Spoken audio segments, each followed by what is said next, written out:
खुश रहने के लिए सभी सासंगत के लिए एमएसजी का संदेश। सुनारिया धाम से आई बड़ी खुशखबरी, सभी सासंगत के लिए आ गई है गुड न्यूज। जी हाँ सासंगत जी, धन धन सदगुरु तेरे आसरा, सदगुरु जी की प्यारी सासंगत जी, आप सभी सासंगत को बताते हुए बड़ी खुशी हो रही है कि हजूर पिताजी सभी सासंगत का इतना ज़्यादा ख्याल रखते हैं। और सुनारिया धाम से हजूर पिताजी ने सभी सासंगत के लिए हमेशा से ही सात संगत के हित में वचन किए हैं। और इस वक्त की सबसे बड़ी जो गुड न्यूज़ हम देने जा रहे हैं वो सभी सात संगत से हाथ जोड़कर विनती करना चाहते हैं, कृपया करके वीडियो को लास्ट तक देखना है और बड़े ही ध्यान से इस न्यूज़ को सुनना है, क्योंकि आज की जो न्यूज़ आप सुनने जा रहे हैं इसको सुनते हैं तो आपको कुछ ना कुछ सीखने को मिलेगा और हजूर पिताजी से आपको जुड़ने के लिए आपका मन बना रहेगा। सात संगत जी सभी सासंगत से हाथ जोड़कर विनती करना चाहते हैं, कृपया करके वीडियो में आगे बढ़ने से पहले कहना चाहते हैं वीडियो को लाइक कर दे और जो भी नए भाई बहन इस चैनल पर आए तो इस चैनल को सब्सक्राइब करके वीडियो के कमेंट बॉक्स में प्यार भरा नारा जरूर लगाए, क्योंकि हजूर पिताजी के इंपॉर्टेंट वचनों के साथ साथ हजूर पिताजी की इंपॉर्टेंट जानकारी भी हम इस चैनल के माध्यम से आप सभी सासंगत को देते रहते हैं। सासंगत जी हमेशा हजूर पिताजी सभी सासंगत के हित में वचन करते हैं कि कौन क्या कर रहा है और कैसे कर रहा है, क्यों कर रहा है, इन सब से आप जितना दूर रहेंगे उतना ही खुश रहेंगे। क्योंकि सासंगत जी हजूर पिताजी को जब एक प्रेमी हजूर पिताजी से बोलता है कि दुनिया में लोग आपको इतने गप अपशब्द यूज़ करते हैं आपके लिए, आपको इस तरीके से बोलते हैं और आपकी बुराइयां करते हैं, तो हजूर पिताजी सिर्फ एक ही बात बोलते हैं कि आपको इन सब से दूर रहना है। वह बात बिल्कुल सेम टू सेम यहीं से निकल कर आती है कि कौन क्या कर रहा है, कैसे कर रहा है, क्यों कर रहा है। हजूर पिताजी इस बात को सभी सासंगत के लिए फरमाते हैं कि इन सब से आप जितना दूर रहेंगे उतना ही खुश रहेंगे, क्योंकि जो कुछ कर रहा है उसे पीठ पीछे कोई कुछ भी कर सकता है, उसको करने दो। क्योंकि सासंगत जी हजूर पिताजी की जो जितनी ज़्यादा बुराई करता है वो अपने अंदर की बुराई ना देखकर जो इंसान दूसरों की बुराइयां करता है तो वह बुरा ही बनकर रह जाता है, और जो लोगों की अच्छाइयां देखता है, क्योंकि आप लोगों की जितनी ज़्यादा कमियां देखते हैं तो आपके अंदर कमियां आनी शुरू हो जाती है, और जो लोग हजूर पिताजी की अच्छाइयां देखते हैं तो उनके अंदर अच्छाइयां ही शुरू होने लगती है। क्योंकि आपने देखा होगा जो डेरा सच्चा सौदा से जुड़े हुए हैं हजूर पिताजी के इतने महान कार्य चल रहे हैं, उन्होंने उन कार्यों को देखा, उनसे कुछ सीखा तो लोगों में उनका नाम हो गया और वह अच्छे अच्छे काम कर कर तरक्की हासिल कर गए। इसी बात को हमेशा से ही हजूर पिताजी ने समझाया है कि आपको इन चीज़ों से दूर रहना है। जो डेरा सच्चा सौदा की बुराई करता है, हजूर पिताजी की बुराई करता है, आपको साथ संगत में रहना है जो डेरा सच्चा सौदा से जुड़कर मानवता भलाई के कार्य करता है। तो सभी सासंगत को अगर इस बात से कुछ सीखने को मिला हो तो वीडियो को लाइक करके सहमति प्रदान करें, क्योंकि भगवान श्री कृष्ण ने भी अर्जुन से कहा था कि हे पार्थ, जन्म लेने वाले प्राणी की मृत्यु उतनी ही निश्चित है जितना हर मृत व्यक्ति का जन्म लेना निश्चित है। इसीलिए हे कौन्तेय, जो निश्चित है उस पर शोक मत करो। जी हाँ सासंगत जी, कुछ सासंगत हजूर पिताजी के सुनारिया धाम जाने पर बहुत ज़्यादा दुख का अनुभव करने लगते हैं और हजूर पिताजी से इस बात को बोल भी देते हैं कि हजूर पिताजी जब आप सुनारिया धाम वापस जाते हो तो हमें ऐसा लगता है कि जैसे हम यतीम हो गए हो। तो हजूर पिताजी हमेशा से एक ही बात बोलते हैं कि आपने बेटा इतने ऐसे शब्द आपने क्यों सोच लिए, आप अगर दुखी रहेंगे तो हम भी वहाँ पर खुश नहीं रहेंगे, और अगर आप खुश रहते हैं तो हम खुश रहते हैं। इसीलिए आपको खुश रहना है और जो निश्चित है उस पर आपको शोक नहीं करना है। यह बात भगवान श्री कृष्ण ने भी 5000 साल पहले अर्जुन को बोली थी कि हे अर्जुन, आपको इस बात से शोक नहीं करना है कि ये मर जाएगा मेरे हाथ से, जो मेरे दादा परदादा है मर जाएंगे और मैं इनके ऊपर तीर चलाऊंगा तो ये मर जाएंगे। इनका तो जन्म निश्चित है, जितनी इनकी मृत्यु निश्चित है उसी प्रकार से इनका जन्म भी निश्चित है। इसीलिए आपको जो है जो निश्चित चीज़ है उस पर शोक नहीं करना है, और जो हजूर पिताजी का सुनारिया धाम में जाना भी एक मिशन है, इस पर भी आपको शोक नहीं करना है, क्योंकि जो लिखा जा चुका है वो तो होकर ही रहेगा। तो सभी साथ संगत इस बात से बिल्कुल भी नहीं घबराना है कि हजूर पिताजी तो अपना मिशन को पूरा कर कर आएंगे ही, और एक दिन पूरी दुनिया में डेरा सच्चा सौदा का डंका भी बजाएंगे। और सच्चाई के लिए संघर्ष करना जरूरी पड़ता है, क्योंकि सच्चाई के लिए ही महाभारत का युद्ध हुआ था, और हजूर पिताजी के लिए भी एक प्रकार से सच्चाई को जीत दिलाना, एक प्रकार से भगवान श्री कृष्ण की तरह शांति दूत बनकर हजूर पिताजी चाहते हैं कि कभी शांति भंग ना हो, और हजूर पिताजी ने शांति चाही है। अगर हजूर पिताजी शांति ना चाहते तो जब हजूर पिताजी को सुनारिया धाम के लिए कोर्ट से सजा हुई थी उस वक्त बहुत ज़्यादा उपद्रव फैल सकता था, लेकिन हजूर पिताजी ने सभी सासंगत को ये संदेश दिया कि आप सभी ने शांति बनाए रखनी है और किसी भी प्रकार से कोई भी कानून के खिलाफ नहीं चलना है। और हजूर पिताजी ने इस बात से, जो छत्रपति पत्रकार था उसमें केस को जीतकर इस बात को साबित कर दिया कि जिस प्रकार से भगवान श्री कृष्ण शांति प्रस्ताव लेकर धृतराष्ट्र के पास पहुंचे थे और शांति से भी किस प्रकार से आप सच्चाई की जीत को हासिल कर सकते हैं। तो सभी साथ संगत से हाथ जोड़कर विनती करना चाहते हैं, कुछ भी सीखने को मिला हो तो वीडियो को लाइक करें और जो भी नए भाई बहन इस चैनल पर आए तो इस चैनल को सब्सक्राइब करके कमेंट बॉक्स में जरूर लिखिए। हजूर पिताजी कुछ इंपॉर्टेंट वचन लेकर आए हैं, इन वचनों को भी आपको सुनना है और ज़्यादा से ज़्यादा लोगों को, ज़्यादा से ज़्यादा साथ संगत को शेयर कर देना है। हजूर पिताजी के वचन डालने से पहले एक बार फिर से कहना चाहते हैं, वीडियो को लाइक करें और जो भी नए भाई बहन इस चैनल पर आए इस चैनल को सब्सक्राइब जरूर करें। चलिए स्टार्ट करते हैं हजूर पिताजी के आज के इंपॉर्टेंट वचन। सत्संग वही होता है, यहां आने से इंसान को सोची आए, समझ आए, यहां आने से उसका जमीर जाग जाए, यहां आने से उसे सच का पता चले। रजो तमो सतो ये गुण है, सच और झूठ गुणों में आ जाता है। लेकिन यहां जिस सच की बात कर रहे हैं वो सच ओम हरि अल्लाह वाहिगुरु गॉड है। वो एक ऐसा सच जो जान ले, जो उसे मान ले, उसके जन्मों जन्मों के पाप कट जाते हैं, उसकी आत्मा पाक पवित्र हो जाती है और वो मालिक की दया में रहमत के लायक बनते चले जाते हैं। तो सच भगवान है, अल्लाह वाहिगुरु राम है और उस सच से जुड़ना सिर्फ इंसान की फितरत में लिखा है। इंसान ही एक ऐसा शरीर है जिसमें प्रभु का आना पॉसिबल है, संभव है। जो प्रभु का नाम जपे, भगवान का नाम जपे, तो वो कण कण में, जर्रे जर्रे में नजर आते हैं।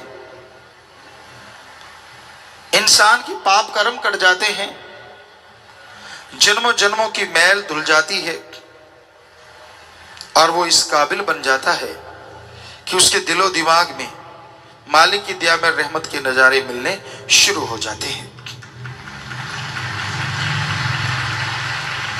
कितना भी इंसान ज्ञानवान बन जाए, कितना भी छोटा या बड़ा बन जाए, जब तक वो खुद पवित्र नहीं होता वो खोखला है। ज्ञान अच्छा है पर उस पर चला जाए तभी ज्ञान का मूल्य पड़ता है। हम ये नहीं कहते कि ज्ञान रखना कोई गलत, जितना ज्यादा ज्ञान हो उतना ही अच्छा, पर जितना ज्यादा उस ज्ञान के ऊपर चला जाए वो सबसे अच्छा। कर्म जोगी और ज्ञान जोगी जब तक इंसान नहीं बनता वो खोखला रहता है। सिर्फ कर्म करना जानते हो, किसी पशु की गर्दन मरोड़ दी, किसी पक्षी को मार दिया, ये भी कर्म है। लेकिन ज्ञान नहीं है तो ये पाप कर्म हो गए। किसी के हाथ से निवाड़ा छीन लिया, किसी को तड़पाया, किसी को दुखी किया, हर टाइम किसी को तंग करते रहे, ये भी कर्म है, लेकिन ये पाप कर्म है। इसलिए कर्म योगी के साथ साथ ज्ञान योगी होना अति आवश्यक है। जब तक इंसान ज्ञान योगी नहीं बनता तब तक मालिक की कृपा पात्र नहीं बना जा सकता। तो अगर आप कर्म योगी और ज्ञान योगी बनेंगे तभी मालिक की दया में रहमत के लायक बन पाएंगे, तभी उसकी खुशियां आपको हासिल होंगी।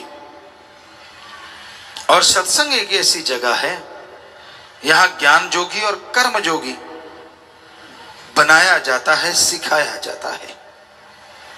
जिस तरह स्कूल कॉलेज उनमें दुनियावी पढ़ाई करवाई जाती है, दुनियावी शिक्षा दी जाती है, यह सिखाया जाता है कि आप दुनिया में उस्ताद कैसे बन सकते हैं। यह सिखाया जाता है कि आप दुनिया में सर्वश्रेष्ठ कैसे हो सकते हैं। उसी तरह सत्संग में इंसानियत का पाठ पढ़ाया जाता है, प्रभु से मिलने का सच्चा राह दिखाया जाता है। आप सोचते होंगे सभी रास्ते जो धर्मों में हैं वो प्रभु से ही मिलाते हैं, कोई शक नहीं, सच। पर क्या आप जानते हैं इस कलयुग में राम नाम बिजनेस बन गया है।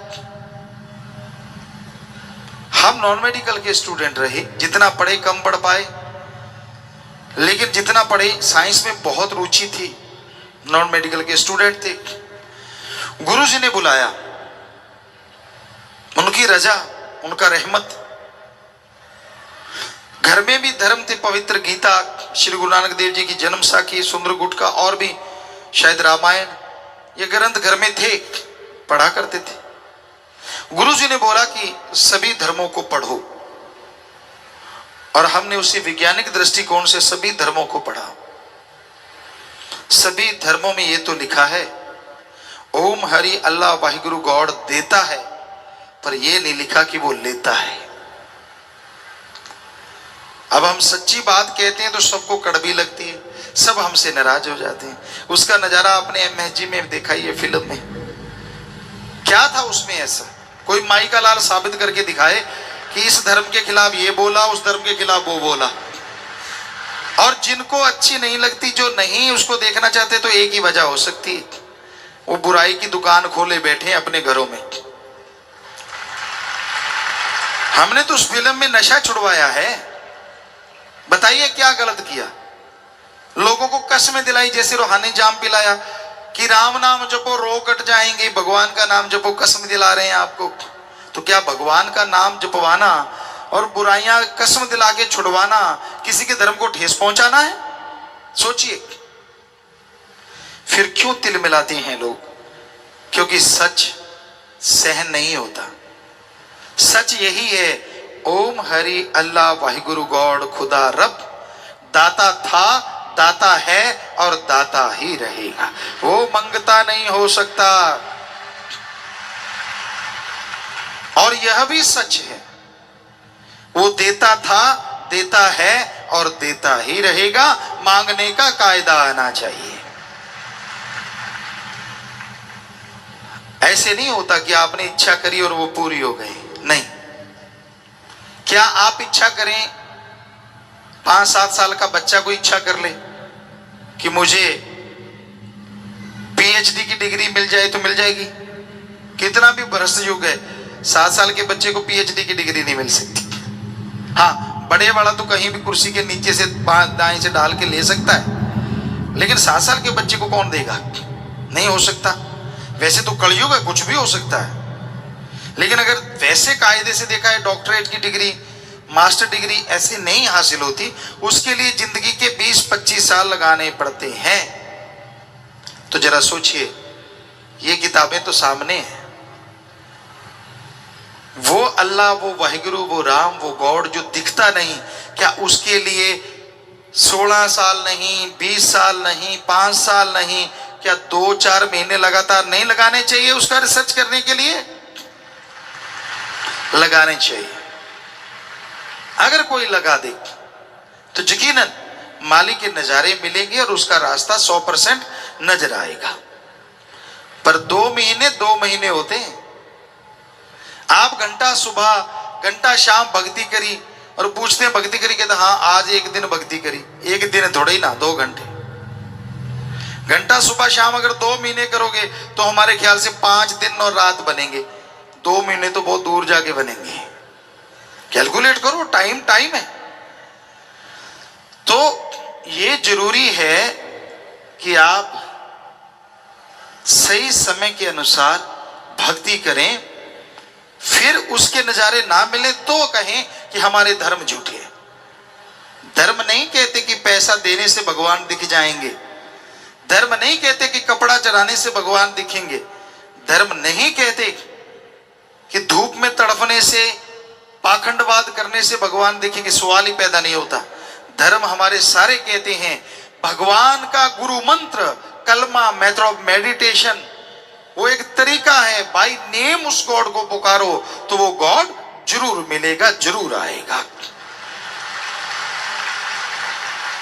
एक छोटा सा बच्चा, हम सब आए हैं इस उम्र से गुजर के, जब उसे भूख लगती है, हमारी संस्कृति की बात करते हैं, अभी भी मरी नहीं है, जैसे उसे भूख लगती है वो रोता है तो मां कैसे दौड़ी चली आती है। क्यों? बच्चा रोया है, या तो भूख लगी है, या उसका कुछ दुख रहा है, तकलीफ है, बाथरूम ना कर दिया हो, गिल्ला ना हो गया हो, मां आती है ना दौड़ के। अब जरा सोचिए, थोड़ा सा रोने से एक मां दौड़ के चली आती है, तो जिस भगवान ने मां को बनाया है, अगर कोई भगवान के लिए रोएगा तो क्या भगवान दौड़ा चला नहीं आएगा? सोचिए। पर उसके लिए तो कोई रोता ही नहीं, उसके दर पे तब सिर झुकाता है जब 10 लाख का करोड़ मांगता है, उसके आगे दर पे तब सर झुकाता है जब पेपरों का टाइम आता है। भगवान रात को पेपर दिखा जाना, सुबह करके आऊंगा, तेरा क्या जाता है, मेरी मेरिट आ जाएगी। उसको तब याद किया जाता है जब बच्चा बीमार हो जाए और डॉक्टर कह दें ये लाइलाज है। उसको तो तब याद करते हैं जब किसी मुसीबत में घिर जाओ। उसको तब याद किया जाता है जब मौत सामने नजर आए। काश सुख के दिनों में उसे याद करो तो दुख कभी आए ना। दुख में सुमरन सब करें, अरे सुख में करे ना कोई, और जो सुख में सुमरन करे तो दुख काहे को होए। और ये 100% सच है। आपका जाता क्या है? आधुनिक युग में आप प्रवेश कर चुके हैं, बड़े आधुनिक हैं आप, मानी बात। क्या आपने खाने की जगह कुछ सोना खाने लगे हो, रोटी छोड़ दी हो? क्या पता नए युग में आप डायमंड खा के गुजारा कर रहे हो, ऐसा है कोई? नहीं। वही गेहूं की रोटी, वही सब्जियां, वही पनीर, वही दूध, सब कुछ वैसे का वैसा। ठीक है, आधुनिक युग है, लेकिन आवश्यक चीजें तो वैसी ही हैं। आप वही चीजें लेते हैं, वही चीजें खाते हैं, वैसा कपड़ा पहनते हैं। तो उसमें अगर एक चीज और ऐड की जाए, और वो है प्रभु का नाम, कि आप घंटा सुबह शाम 10 घंटे, 24 में से फिर भी 22 घंटे आपके, चलो घंटा छोड़िए, 15 मिनट सुबह शाम, आधा घंटा, 11.5 घंटे आपके, आधा घंटा, वो भी 15-15 मिनट सुबह, 15 मिनट शाम को प्रभु को दे देंगे। करके तो देख लो। फकीर झूठ क्यों बोलेंगे? या तो हम कहें 15 मिनट तो लगाना, पहले 100 रुपया हमें दे के जाना, फिर तो आपको लगे यार गुरुजी पैसा लेने के लिए कह रहे हैं। हम तो नहीं कह रहे ऐसा, यहां तो कोई चढ़ावा नहीं चढ़ता, क्योंकि जब भगवान नहीं लेता तो फकीर क्यों ले? हमारे भी हाथ पांव हैं फकीर के भी। आप खेती बाड़ी करते हैं तो हम भी खेती बाड़ी के साइंटिस्ट हैं। एक ही एकड़ में 13 अलग अलग तरह की सब्जियां पैदा की भगवान की कृपा से। रीयूज वाटर सिस्टम तक हमने शुरू किया, और भी बहुत सारी चीजें कर रहे हैं समाज के भले के लिए। तो कर्मयोगी बनना जरूरी है। तो मेहनत करके खाते हैं, मेहनत करके खाओ, लेकिन 15 मिनट सुबह शाम अगर प्रभु को दे दोगे तो यकीन मानो कुछ महीनों में ही आपके घर के हालात, आपके शरीर के हालात, दोनों जहान के हालात बदल जाएंगे। दिलो दिमाग में शांति आएगी, आत्म बल बढ़ जाएगा। आप में से आलिम फाजिल होंगे, बहुत पढ़े लिखे विद्वान, बताएंगे वो, और वो जानते हैं अगर आत्म बल बुलंदियों पे हो, हारी बाजी जीती जा सकती है। मौत जैसे भयानक कर्म से निकला जा सकता है। डॉक्टर साहब बैठे होंगे यहां बहुत बड़े बड़े, उनसे पूछ के देख लो, एक मरीज कह दे मैं तो मरूंगा, उसे आप 100% असर करने वाली दवाई का भी इंजेक्शन लगाओगे, 10% काम करेगी। उसी मरीज के अंदर आत्म बल आ जाए कि मैं मरूंगा नहीं, चाहे कोई भी बीमारी है, तो 10% काम करने वाली दवा 100% काम कर जाएगी। बड़े से बड़े साइंटिस्ट से आप पूछ सकते हैं। पर ये आत्म बल प्रभु के नाम से ही बुलंदियों पे जाता है। और नाम जीभा से लेना है, काम धंधा करते रहो। पंजाबी जी कहावत है, हथ कारवल ते ध्यान रब यारवल, कि हाथों पैरों से कार्य करते रहो और जीभा से ख्यालों से मालिक का नाम लेते रहो। तो कर्म योगी के कर्म जोगी और ज्ञान योगी के ज्ञान जोगी। कुछ छोड़ना नहीं, कोई नया धर्म नहीं, कोई नया मजहब नहीं, कोई पैसा नहीं देना, तो मर्जी पहनो, जो मर्जी खाओ, बस बुरी चीजें ना खाओ। ईश्वर को क्या लेना देना इन चीजों से। तो प्यारी साथ संगत जियो, ऐसी बातें सत्संग में आओगे तो पता चलेंगी ना। दुनिया में आपको लड़ाने वाले मिल जाएंगे। आपका अच्छा घर है, बाल बच्चे अच्छे हैं, परिवार अच्छा है, आपको क्या लगता है लोग खुश हैं? कोई कोई खुश होगा जिसके अंदर इंसानियत है। ज्यादा तो ये सोच रहे हैं कब आपकी जड़ों में दाती घुसाएं, जड़ें काट दें, आपके बच्चों को गलत शिक्षा। आज लोग दुखी हैं अपने कर्मों से, पर ऐसे भी दुखी देखे हमने जो दूसरों से दुखी हैं। वो कौन है? दूसरों का सुख देख के जो दुखी रहते हैं, बहुत बड़ा तबका आज दुनिया में उन लोगों का भी है कि मेरे पास स्कूटर था, इसके पास साइकिल, इसके पास कार क्यों हो गई। जब भी कार देखते हैं जल उठते हैं अंदर ही अंदर, दुखी होते रहते हैं, परेशान होते रहते हैं। ऐसे भी लोग हैं। खुद को पावर मिल गई, दूसरा खड़ा हो, ये उनको गवारा नहीं। ये गांव से शुरू होता है और ऊपर तक जाता है। गांव में यार दोस्त हथकंडे बनाते हैं और ऊपर वाले एजेंसियां या बहुत तरह की चीजें चलाते हैं। ये हमने महसूस किया है और कर रहे हैं कि नहीं, कोई उठना नहीं चाहिए। अगर उठने नहीं देना तो बुराइयों को मत उठने दो, गलत चीजों को मत उठने दो। नेकी भलाई प्रभु का नाम अगर उठ रहा है, अरे वो तो सबका भला करेगा, आपकी पीढ़ियों का भला करेगा, उसको मत रोको। तो सत्संग में सच की बात समझाई जाती है, सत्संग में राम नाम से जोड़ा जाता है, इंसानियत का पाठ पढ़ाया जाता है। बहुत लोगों को तो इंसानियत का ही नहीं पता। एक बार हमने कुछ बच्चों से पूछा इंसानियत किसे कहते हैं, आगे से जवाब आया, अच्छे पढ़े लिखे, शायद वो कोई इंजीनियरिंग इंस्टीट्यूट था या कोई मेडिकल इंस्टीट्यूट, हमें याद नहीं। कहने लगे गुरुजी इसमें क्या है, एक इंसान है, सारे लोग इंसान हो गए तो इंसानियत होगी। हमने कहा वाह, कमाल की डिग्रियां हैं आपकी। कहते हमें तो इतना ही पता है, आप बता दो इंसानियत किसे कहते हैं।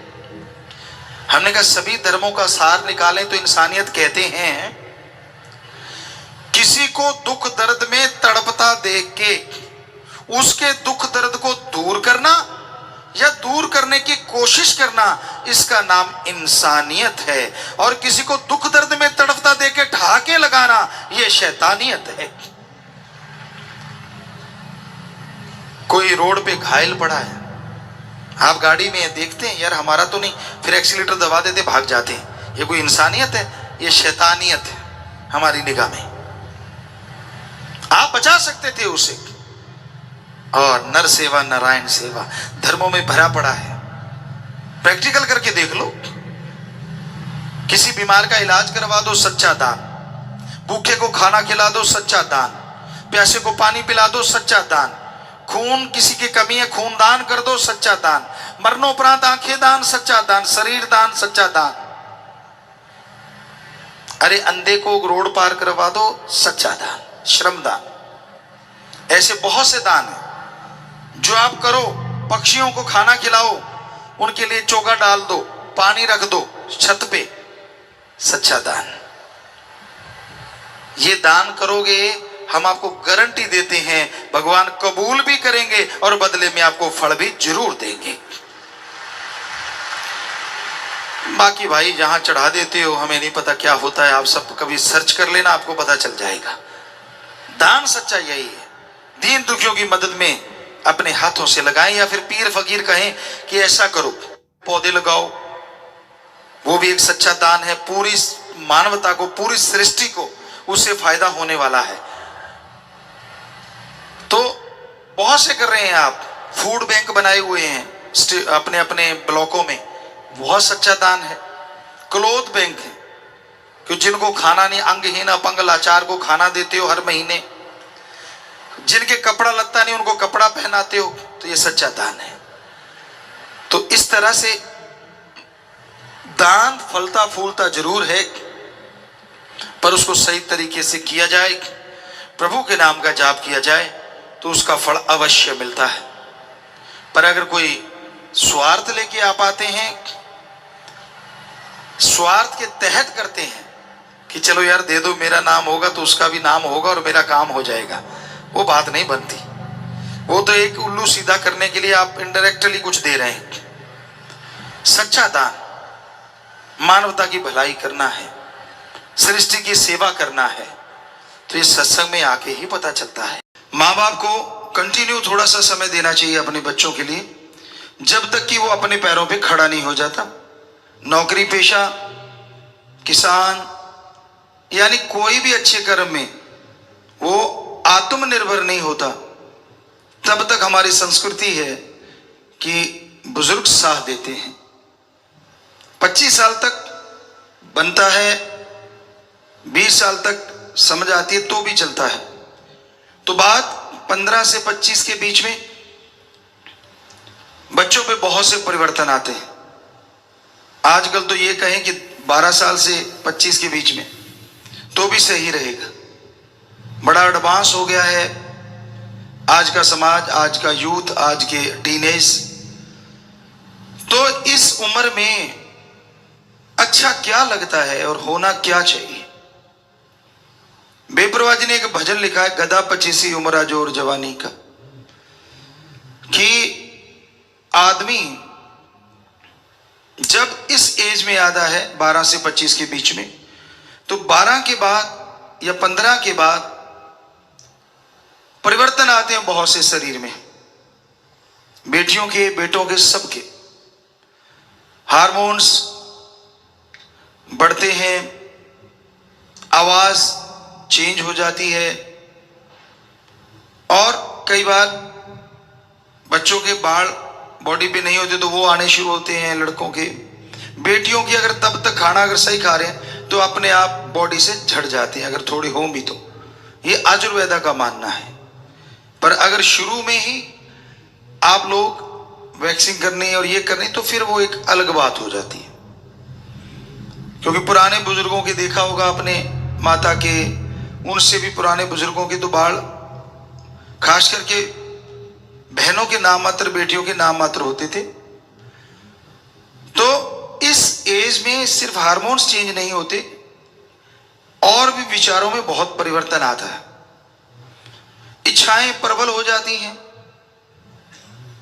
और भावनाएं बेइंतहा बढ़ने लगती हैं, और फिर दोस्ती मित्रता के मायने समझ आने लगते हैं। मां बाप को चाहिए अपने बच्चों को जैसे बचपन से 15 साल तक ले आए, वैसे ही उसके बाद भी उनसे जुड़े रहिए। वो क्या कहते हैं, कहां बैठते हैं, फ्रेंड सर्कल उनका कैसा है, इस उम्र में बेहद बेहद जरूरी है।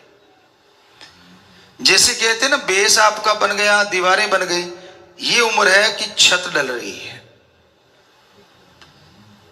तो ये सारा मकान मजबूत तभी होगा अगर छत मजबूत है।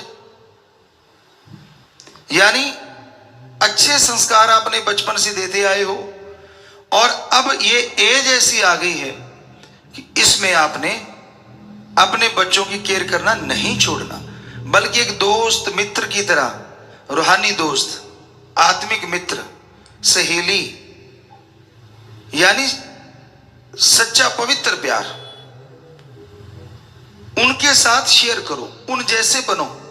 मतलब उसी एज में जब आप थे उसको याद करो, और आपको खुद मालूम होगा कि हाँ, इसमें ये परिवर्तन आते हैं, इसमें ये भावनाएं भड़कती हैं, क्योंकि आप उस मरहले से, उस पलों से गुजर के आए हो। तो आपको पता है बच्चा तो नादान है, लेकिन आप जानकार हैं। यही हमारी संस्कृति बेस्ट है, सर्वश्रेष्ठ है, क्योंकि इसी में ये चीजें हैं कि हम अपने बच्चों को गाइड कर सकते हैं, गाइडेंस दे सकते हैं।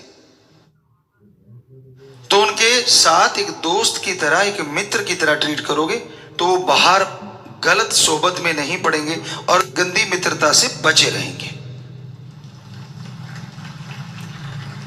इस एज में आके जब आपको लगता है कि आपका बच्चा कटा कटा रहता है, आज कहें तो शुरू से लेके 6-7 साल से लेके, अगर आपको लगता है कि बच्चा आपसे कटा कटा सा है, आंखें चुराता रहता है, आपको फेस करने से डरता है और चुप चुप रहने लगा है, तो समझ लो कोई बहुत बड़ी गड़बड़ हो गई है। या तो ऐसी प्रॉब्लम उसने खुद क्रिएट कर ली जिसका उसे सॉल्यूशन नहीं मिल रहा, और इससे क्या होता है, दिमाग जो बहुत बढ़ना है वो एक जगह रुक जाता है, क्योंकि टेंशनें पैदा हो गई, अंदर बेचैनियां हैं। तो तब आपका फर्ज बनता है, जब 5-4 दिन आप ऐसा देखें कि व्यवहार में बहुत परिवर्तन है, तो आप एक दोस्त की तरह, एक सहेली की तरह, माँ बाप अपने बेटे बेटी को मिलो, प्यार से बातें करो। वैसे हमने पिछली बार भी बोला था कि इन बच्चों के लिए आपको फ्रेंड टॉक, दोस्ताना बातचीत हिंदी में बोले तो, के लिए घंटे से 2 घंटे टाइम शुरू से लेके जब तक उसकी शादी नहीं होती तब तक। हमारा मानना है कि 25 से पहले हो जाए तो सबसे बढ़िया होता है, बच्चा भटकता नहीं है। तो तब तक आप उनके दोस्त मित्र बनके हर बात उसको शेयर करने के लिए कहो, और ये कहो कि बेटा ये घंटा 2 घंटे जो दोस्ताना बातचीत होगी, फ्रेंड टॉक कह लो, कि उसमें जो भी तू बताएगा हम तेरे को ना डांटेंगे, ना तेरे उन बातों को बाद में तेरी जिंदगी में अप्लाई करेंगे गुस्से के रूप में। तो आप इस तरह से अगर बचपन से करते आ रहे हैं तो वो बेटा बेटी आपको जरूर बताएगा। स्कूल में, समाज में, कहीं भी उसको अगर गलत टच किया गया है तो वो आपसे शेयर करेगा। वैसे ये टच वाली चीज तो माँ बाप को, सहेली, बाप, दोस्त, मित्र बन के बच्चों को बता देनी चाहिए।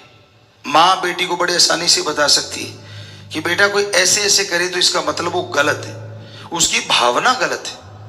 और बाप अपने बेटे को बता सकता है, माँ भी बता सकती है दोनों को, बाप भी दोनों को बता सकता है। तो वो बच्चा जो बचपन से ये चीजें सीख के आया है, जब वो बड़ा होगा तो वो आपसे शेयर करेगा। बचपन में भी उसने किसी से गलत शरारत करने की कोशिश की, वो भी आपको बताएगा। और जवानी में तो बेहद जरूरी बन जाता है, 15 के बाद उसमें उनके दोस्त बनने चाहिए। ये नहीं कि आप उनके दोस्ती से रोको, लेकिन स्वस्थ दोस्ती हो, विचारों की दोस्ती हो, आत्मिक प्यार सिखाओ, ना कि शारीरिक प्यार।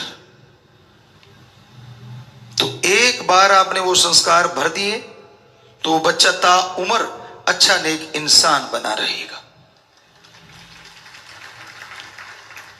अगर आपके पास समय ही नहीं है, बच्चों को तो आप डरा के रखते हैं, उनको लगता है भूत बाबा आ गया, भूत पापा मतलब, क्योंकि आपको होता है कि मैं मर्द हूं, मेरे से तो डरना चाहिए। कईयों ने खुद पिटाई खाई होती है, उनको तो अब मैं अपने बेटे पे अप्लाई कर दूं, बिल्कुल गलत। आपने खाई होगी शरारतों की वजह से, आपने गलतियां की होंगी। जरूरी थोड़ा ना कि बच्चों, आपके बेटों ने, आपके बच्चों ने भी वही गलतियां की हो, ऐसा कुछ नहीं होता।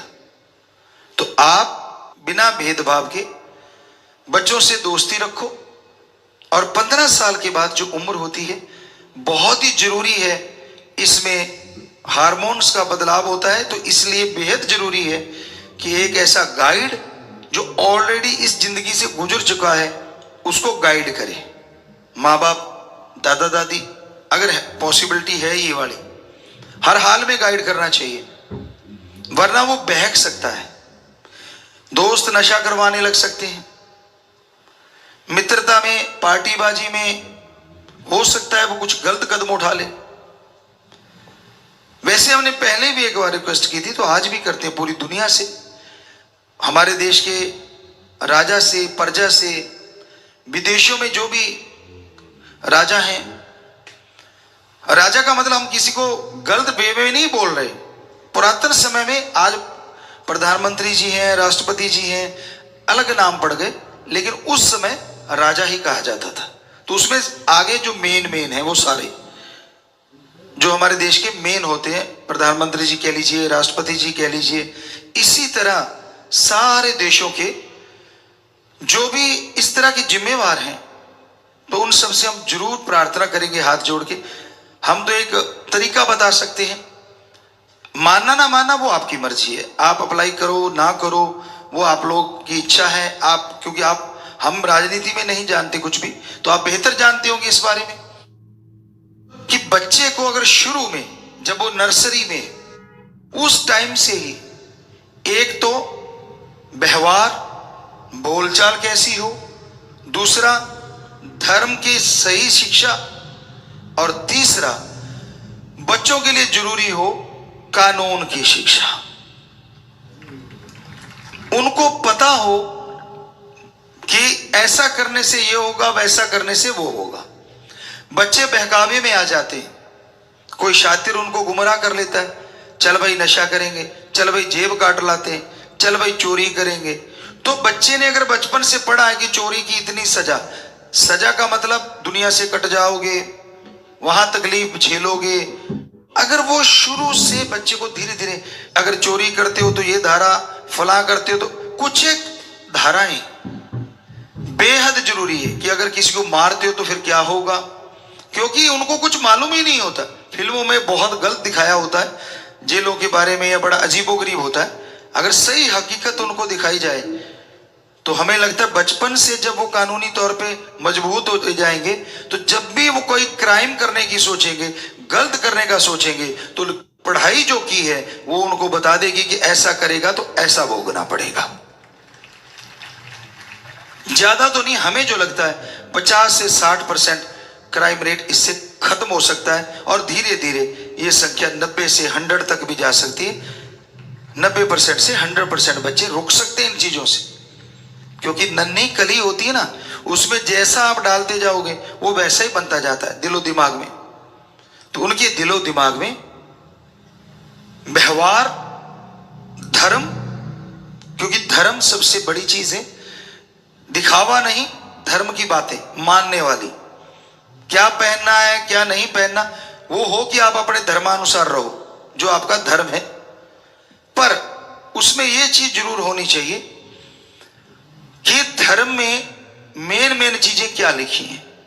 पाखंड नहीं करना, ढोंग नहीं करना, किसी का दिल नहीं दुखाना, और मेहनत की करके खाना, ठगी बेईमानी नहीं करना, इत्यादि इत्यादि।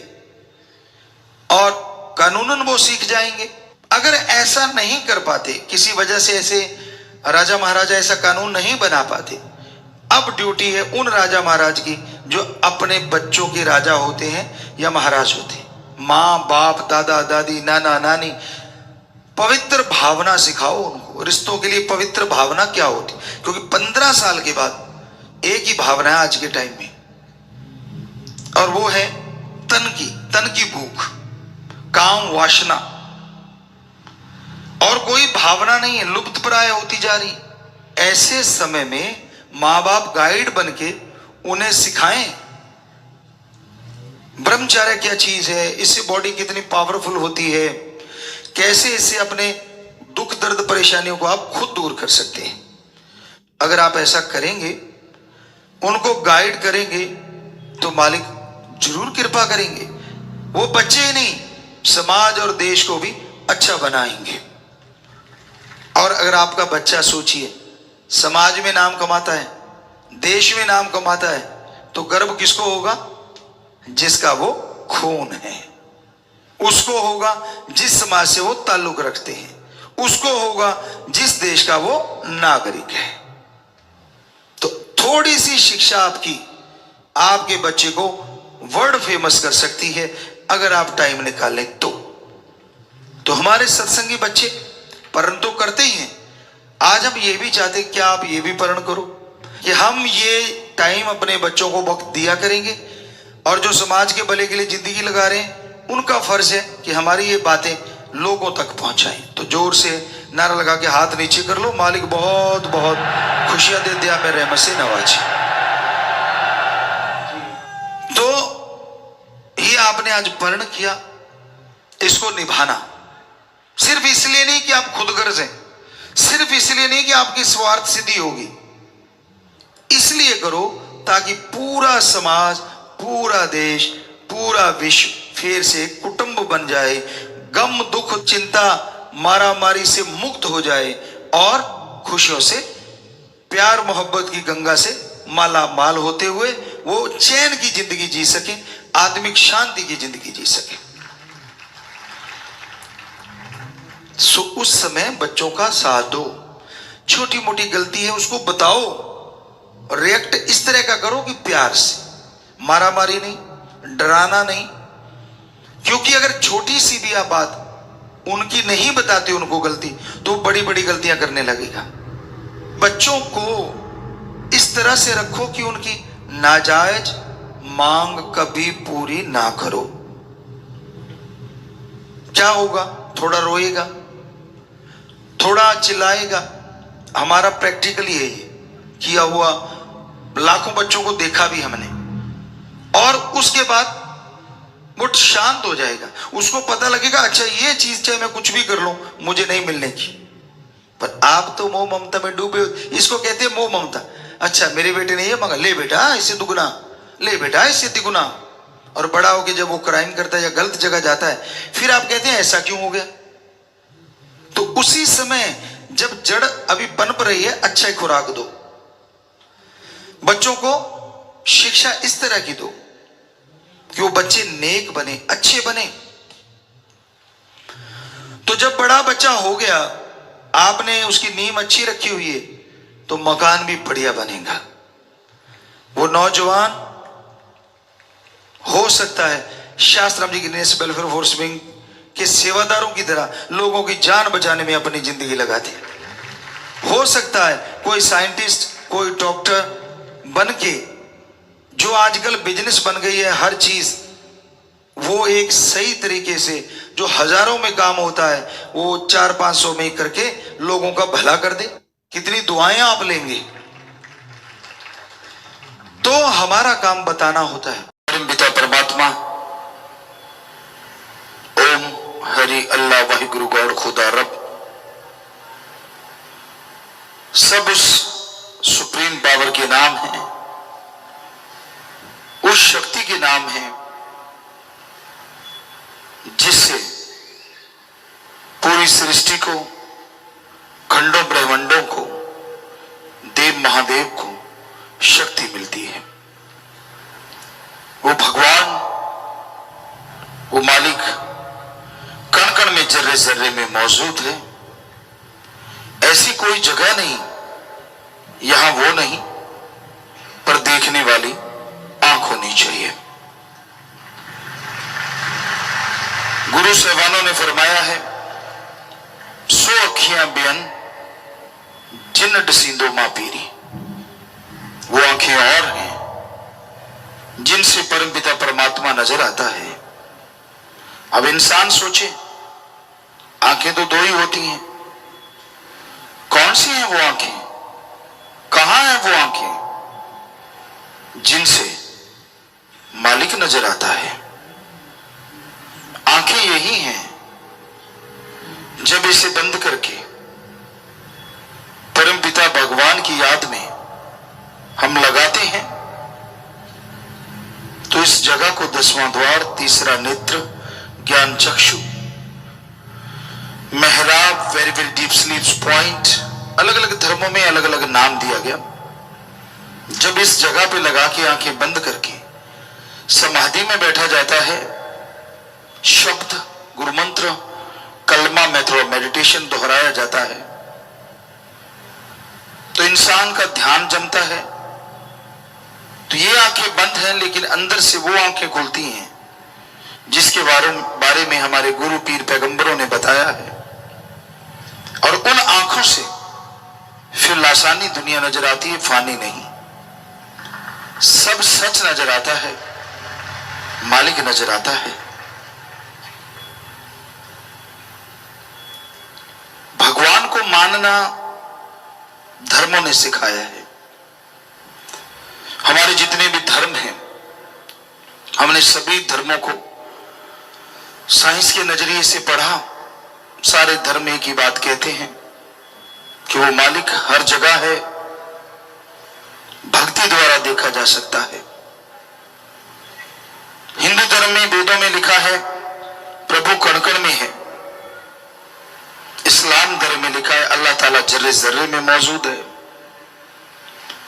सिख धर्म में लिखा है वाहिगुरु के बिना कोई जगह नहीं। और ईसाई धर्म कहते हैं गॉड इज एवरीवेयर, हर जगह है वो, कोई जगह उससे खाली नहीं। पर कई लोग अहंकार में चंद पुस्तकें पढ़ के, थोड़ी पढ़ाई करके ये सोच लेते हैं भगवान है ही नहीं। बुरा ना मानना, आप डिग्री डिप्लोमा लेते हैं, मास्टरेट की डिग्री लेते हैं, डॉक्टरेट की डिग्री लेते हैं, जिंदगी के कम से कम 20-25 साल लगाते हैं, तब जाके वो डिग्रियां मिलती हैं। डिग्रियां तो हो सकता है किसी और तरीके से आप हासिल कर लें, लेकिन फिर भी पढ़ने में समय तो लगता ही है। तो आप एक छोटी सी डिग्री डॉक्टरेट की हासिल करने के लिए जिंदगी के 20-25 साल लगा देते हैं। और भगवान को पाने के लिए, अल्लाह वाहिगुरु को पाने के लिए आपने समय कितना लगाया, जरा बताएंगे? आपने 25 महीने लगाए, फिर बैठे बैठे कह देते हो वो तो है ही नहीं। डिग्रियों के लिए 25 साल और परमात्मा के लिए 1 साल भी नहीं। और फिर ये कह देना कि वो तो होता ही नहीं, पाखंडवाद है ना? अज्ञानता की बात, मूर्खता की बात। बीज बोया ही नहीं, फसल आएगी कैसे आएगी भाई? बीज तो बोना पड़ता है। पढ़ाई की नहीं, डिग्रियां मिलेंगी कैसे मिलेंगी? पढ़ना तो जरूरी है। रिजल्ट तो तभी आएगा ना जब पढ़ के पेपर आप देंगे। तो हर कार्य में ठीक है सब कुछ, लेकिन भगवान परमात्मा की तरफ इंसान बड़ा अजीबोगरीब है। कुछ नहीं किया होता, धर्म की एबीसीडी पता नहीं होती, पाखंडवाद में डूबे रहते हैं। पाखंडी किसे कहा जाता है? बहुत तरह का पाखंडवाद फैला हुआ है। ओम हरि अल्लाह वाहिगुरु के नाम पे पैसा लेना पाखंडवाद है। हमारे धर्मों में कहीं नहीं लिखा कि वो लेता है। हिंदू धर्म में हमने पढ़ा, वेदों में पढ़ा, साफ स्पष्ट लिखा है कि भगवान से मांगना चाहिए अच्छी धरती, अच्छा पानी, अच्छी हवा, अच्छी तंदुरुस्ती, अच्छी संतान। मांगना है तो भगवान से भगवान को मांगो।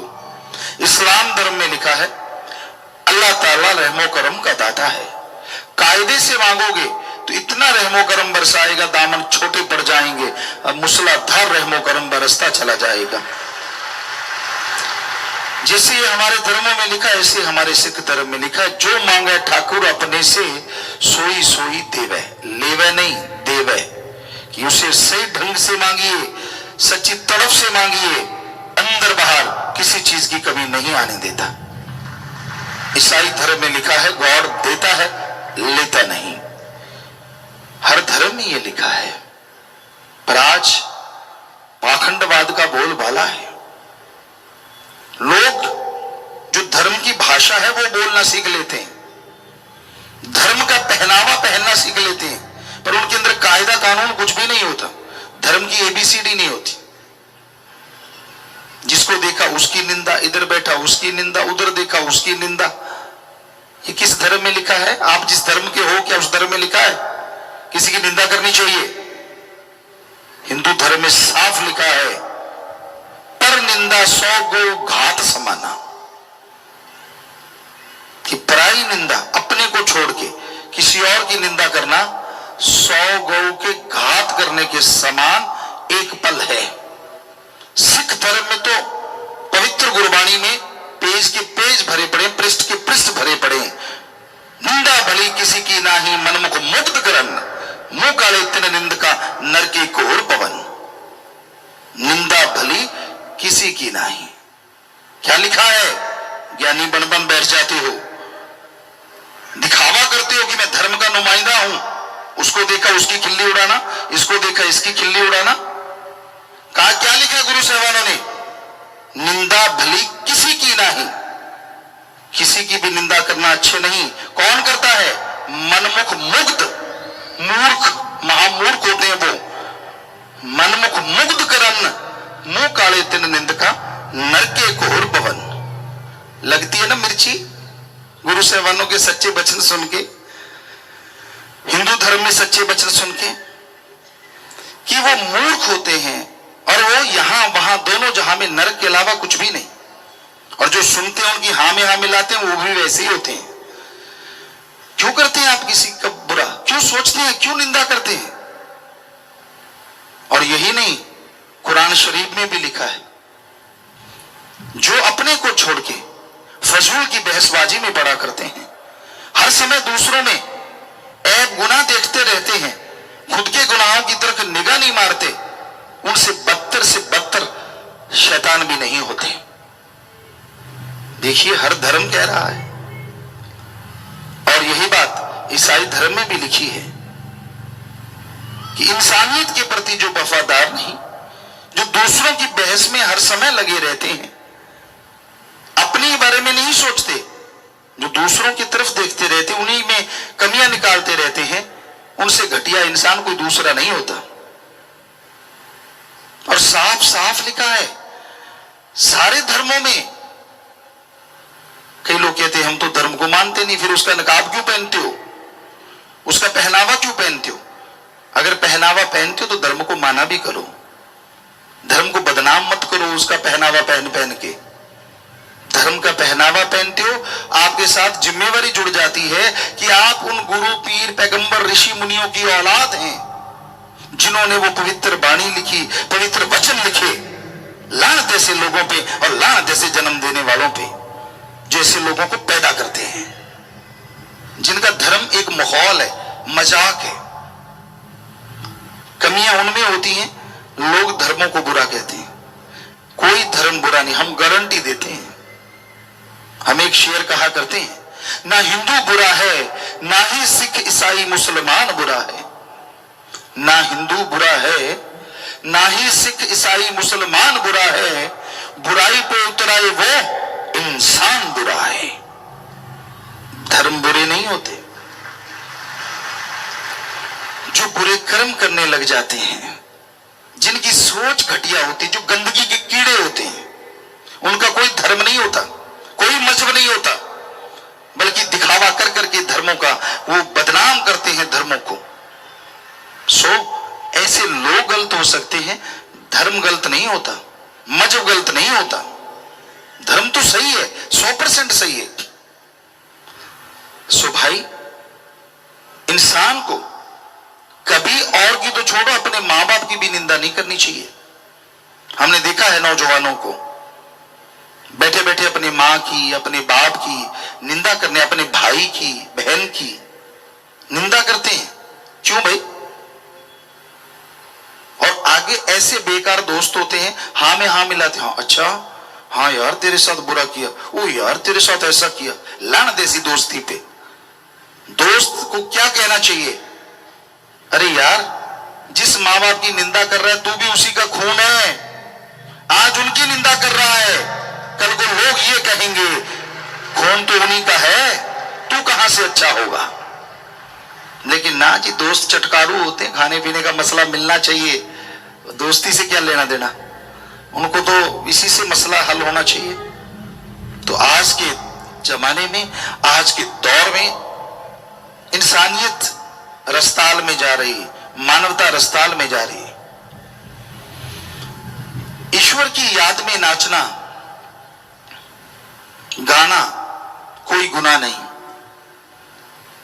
पैगंबर मोहम्मद साहब गाते थे, वेद व्यास जी गाते थे, जिन्होंने वेद बनाए, श्री गुरु नानक देव जी साजों के साथ गाते थे, बाला मर्दाना नाचते थे, बजाते थे। और तभी तो गुरु साहबानों ने फरमाया, नाच रे मन नाच, गुर गया आगे नाच। सा पवित्र गुरबाणी के बाप। पर यहां खोपड़े में कभी घुसा हो राम नाम का शब्द, तभी पता चले कि असलियत क्या है। तुलसी जी नाचे, कहां कहां सुनाए और क्या क्या सुनाए। बुल्ले शाह नाचे, हर किसी से नाचा भी नहीं जाता। शराब पी के नाचते हैं, नशा करके नाचते हैं। नाम खुमारी में तो राम नाम के पुजारी नाचा करते हैं, जिनके अंदर अल्लाह वाहिगुरु की ललक होती है, तरफ होती है, वही नाचते हैं। जो शराब के आदी हैं, जो नशे के आदी हैं, जो दूसरों की बुराइयां देखने के आदी हैं, उनसे नाचना कहां अच्छा लगता है, या उन्हें गाना कहां अच्छा लगता है। उन्हें तो अपनी हैंकड़ी, अपनी ईगो, चंद पढ़ाई की हुई क्लासें, वही सबसे बड़ी चीज लगती है। धर्म का पहनावा पहनते हो, धर्म को पढ़ के देखो, धर्म में क्या लिखा हुआ है। आपकी आंखें खुल जाएंगी, आपको समझ आ जाएगी। मालिक के प्यार में, उसकी मोहब्बत में, पता नहीं भक्त जनों ने, गुरु साहबानों ने, पीर पैगंबरों ने, ऋषि मुनियों ने क्या क्या पापड़ नहीं बेले। जिसको मर्जी देख लो, जिस धर्म को मर्जी देख लो, हर धर्म में पवित्र ग्रंथ भरे पड़े हैं, क्या क्या नहीं किया उन्होंने। सो भाई, ईगो अहंकार छोड़ के दीनता नम्रता भी धारा करो। पता चले कि अच्छे मां बाप के बच्चे हो, अच्छे धर्म के नुमाइंदे हो। आपका बैठने का अंदाज बता देता है कि आप में कितनी ईगो है और आप कितने सादे और दीनता नम्रता और मां बाप के कितने अच्छे संस्कार हैं। आप सिर्फ आप नहीं होते, आपके साथ आपकी पूरी कुल होती है। हमारी संस्कृति कहती है आपका बैठने का अंदाज, आपका देखने का अंदाज, आपका अजीबोगरीब तरीके, वो बता देते हैं कि मां बाप के कैसे संस्कार हैं, या फिर आप कितने अहंकारी पुरुष हैं। इसलिए दीनता नम्रता भी धारण किया करो। धर्मों में तो दीनता नम्रता और इंसानियत सबसे बड़ा गहना है। बेचैनी हो जाती है फिर जब संत सच्ची बात कहते हैं। स्पिरिट वहीं लगता है जहां जख्म होता है, और जगह स्पिरिट नहीं लगता। स्पिरिट को यूं घुमाओ, कहीं नहीं लगेगा, पर यहां जख्म है वहां लगता है। तो संत सच्ची बात कहते हैं। जिन इंसानों के अंदर कमियां होती हैं, उनको बेचैनी हो जाती है कि मैं क्या करूं, ये मुझे कहा जा रहा है। तो आप अपने अंदर ये कमी आने क्यों देते हैं। किसी भी धर्म को आप मानते हैं, हम चैलेंज करते हैं, आप साबित करके दिखाओ किस धर्म में लिखा है दूसरों की खिल्ली उड़ाओ, किस धर्म में लिखा है दूसरों की निंदा करो, किस धर्म में लिखा है कि दूसरों को घटिया बताओ। जरा लाके दिखाइए हमें 4 लाइनें, मान जाएंगे आपको कि आप धर्म के मानने वाले, लानत मानने वाले। आप ABCD नहीं पता होता लोगों को। और फिर सत्संग ऐसी जगह होती है जहां अल्लाह वाहिगुरु राम का नाम लिया जाता है, भगवान की भक्ति का तरीका बताया जाता है। वहां तो दीनता नम्रता से अपने वाहिगुरु, अपने अल्लाह, अपने राम, अपने गॉड से लिव लगा के बैठो, प्रीत लगा के बैठो। फकीर कौन है, क्या है, उससे क्या लेना आपने। अगर वो सच सुनाए तो ठीक है, अगर नहीं सुनाए तो भी निंदा क्यों। आप तो अपने मालिक की भक्ति में बैठे हैं ना, अपने अल्लाह राम वाहिगुरु गॉड खुदा की भक्ति में बैठे हैं। सोचने का अंदाज अलग अलग होता है। हमारे धर्म तो यही सिखाते हैं जो आपको बता रहे हैं कि भाई अगर गाने हैं तो अपने अवगुण गा के देखो, मजा आएगा। अगर आप में हिम्मत है, अगर आप मर्द हो तो अपनी कमियां दूसरों को बताओ, क्योंकि जो आप अपना गाओगे वो चला जाएगा और जो दूसरों में देखोगे वो आपके अंदर आ जाएगा। तो गाओ अपने अवगुण ताकि चले जाएं, अगर आप में हिम्मत है तो। ये सारे धर्मों का सार है। गाओ अपने अवगुण, हिम्मत है तो आप में कमी नहीं, हो ही नहीं सकता। तो अपने अवगुणों को देखो ताकि वो चले जाएं, और दूसरों के गुणों को देखो ताकि आपके अंदर आ जाएं। कितना शराबी, कबाबी, बुरे कर्म करने वाला है, कोई ना कोई उसमें गुण भी होगा। उस गुण को देखिए। जो जौहरी होते हैं वो एंगल देखते हैं, पॉलिश देखते हैं, उन चीजों को देखते हैं। देते ही नहीं, क्योंकि उन्होंने असलियत को चुन लेना है, खोट को छोड़ देते हैं कि इतना तो खोट ही है। तो वैसे ही हमारे धर्म कहते हैं कि दूसरों के गुणों को देखो ताकि आपके अंदर आ जाएं, और अपने अवगुणों को देखो कभी 5 मिनट अकेले बैठ के, ताकि वो आपके अंदर से निकल जाएं। तो इंसान की मर्जी होती है, हर कोई मर्जी का मालिक, क्या वो कहना चाहता है क्या वो होता है।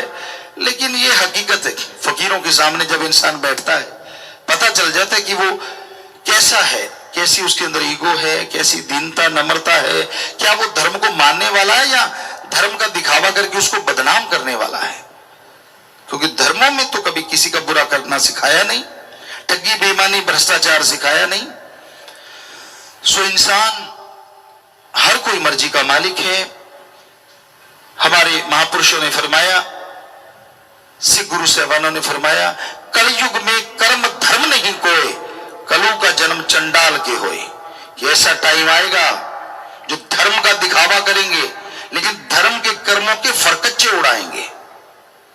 वो धर्म का कर्म नहीं करेंगे, सिर्फ दिखावा कि हाँ भाई मैं दिखता नहीं, मेरा पहनावा, मैं फलान धर्म का, मैं फलान धर्म का, सिर्फ दिखावा करेंगे। लेकिन जब कर्म फरकच्चे उड़ाएंगे धर्मों के, वो धर्म की बात को मानेंगे नहीं, पढ़ेंगे नहीं, चलेंगे नहीं उस पे।